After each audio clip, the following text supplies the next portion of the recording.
जिल्हाधिकारी अमिषा मित्तल यांना निवेदन दिलेलं आहे। खरं तर ओबीसी समाजाच्या भावना अतिशय तीव्र झाल्यात, कारण की ज्या राज्य सरकारच्या प्रमुखांनी गेल्या 8 दिवसापासून सांगितलं ओबीसी आमचा डीएनए, अनेक दिवसापासून म्हणत आले आणि गेल्या 8 दिवसापासून सांगतात ओबीसीच्या आरक्षणाला आम्ही धक्का न लावता आम्ही मराठ्यांना वेगळं आरक्षण देऊ, परंतु ओबीसीला धक्का नाही, ओबीसीच्या पाठीत लाद घातलेली आहे आणि ओबीसी समाजाने आता जागं झालं पाहिजे। आपण कुणावर विश्वास ठेवायला लागलोय ते सुद्धा याचं भान ठेवलं पाहिजे, कारण आजपर्यंत देवेंद्र फडणवीस यांच्यावर ओबीसी समाजानं विश्वास ठेवला। वारंवार त्यांनी सांगितलं ओबीसी आमचा डीएनए, ओबीसीची भाषा करतोय म्हणून मला टार्गेट केलं जातं। म्हणजे तुम्ही ओबीसींना गोड बोलता आणि ओबीसींच्या विरोधात निर्णय घेण्याचं काम केलंय। तो 3ऱ्या क्रमांकाचा जो मुद्दा आहे तो अतिशय ओबीसीसाठी घातक आहे। मराठवाड्यात एकही गाव असं राहणार नाही की त्या गावात पूर्ण मराठे कुणबी होऊन जाणार आहेत आणि मराठवाड्यामधील पूर्ण मराठे कुणबी झाले तर ओबीसींचं 56,000च्या जागा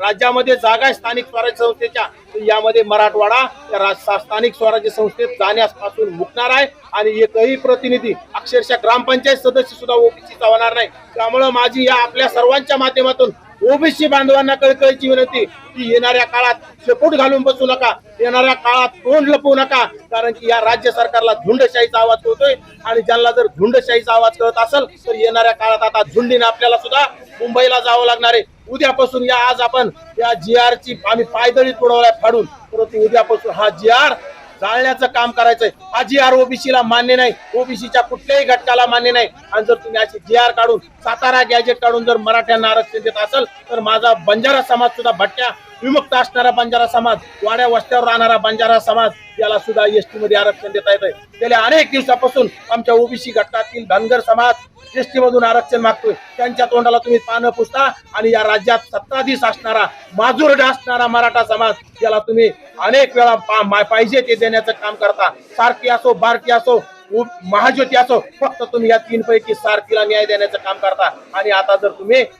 मागच्या एकनाथ शिंदे यांनी ओबीसींच्या पाठीत खंजीर खुपसून 58 ते 59 लाख बोगस कुणबी प्रमाणपत्र वाटण्याचं काम केलं आणि त्यातून ओबीसीचं आरक्षण कुठेतरी थोडंफार राहिलं होतं, परंतु आता या राज्याच्या मुख्यमंत्र्यांनी देवेंद्र फडणवीसांनी हे पूर्ण आरक्षण संपवलेलं आहे। हे कदापि ओबीसी सहन करणार नाही। आजपर्यंत तुम्हाला आम्ही डोक्यावर घेतलं, आजपर्यंत तुम्हाला आम्ही सत्तेत पाठवलं, परंतु येणाऱ्या काळात मोर्चे तुम्हाला पाहायला मिळतील। 12% मराठा समाजाला तुम्ही दबत असाल तर 54% ओबीसी काय आहे ते येणाऱ्या काळात तुम्हाला पाहायला मिळेल आणि ते मुंबईत येऊन जर झुंडशाही करत असतील, आम्ही सुद्धा मुंबईत येऊन झुंडशाही निर्माण करू आणि सरकारला पळो की सळो करू आणि येणाऱ्या काळात त्या राज्य सरकारला पाय उतार केल्याशिवाय आम्ही स्वस्त बसणार नाही।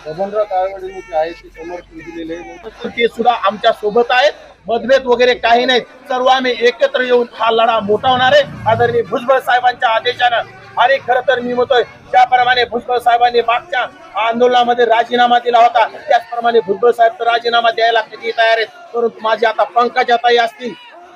अतुलजी सावे असतील, धनगर समाजाचे जेवढे मंत्री असतील त्यांना जर लाजा वाटत असतील ओबीसीच्या पाठीत खंजीर खुपसला तर यांनी भुजबळ साहेबांच्या नेतृत्वात सगळ्यांनी राजीनामे देऊन या राज्य सरकारच्या बाहेर पडावा आणि ओबीसीला न्याय देण्याचं काम करावं, कारण डॉक्टर बाबासाहेब आंबेडकरांनी ओबीसीसाठी राजीनामा दिला होता। आपण किती दानशूर आहात हे सुद्धा या राज्यातील ओबीसी मंत्र्यांनी दाखवण्याचं काम करावं आणि भुजबळ साहेबांच्या नेतृत्वात आता रस्त्यावर उतरावं। आम्ही तर उतरलेलोच आहोत, आम्ही कुणाच्या बापाला घाबरत नाहीत, आमचं आम्ही काम करू, पण मंत्र्यांनी तोंड लपवले तर आपलं सुद्धा आपल्या लोकांना सुद्धा ओबीसी रस्त्यावर आणल्याशिवाय राहणार नाही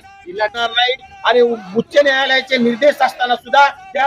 जातीवादी लोकांना मुंबईमध्ये घुसून देण्याचं काम केलं, परंतु जिल्हाधिकारी कार्यालयामध्ये सुद्धा आमच्या ओबीसीला घुसण्यासाठी मज्जाव केला जातो, याचा आम्ही निषेध केला पाहिजे। आणि येणाऱ्या काळात आता ताकद निर्माण करून झुंडशाहीनं कुणाची परवानगी न घेता येणाऱ्या काळात कुणाच्या दबावाला बळी न पडता आपल्यावर काय कारवाया होत्यात याची तमा न बाळगता जशाच तसं उत्तर द्यायची वेळ आली आणि आम्ही ते देणार आहोत। तुम्हाला घुसू देत नव्हते ते आता काही व्हिडिओ मध्ये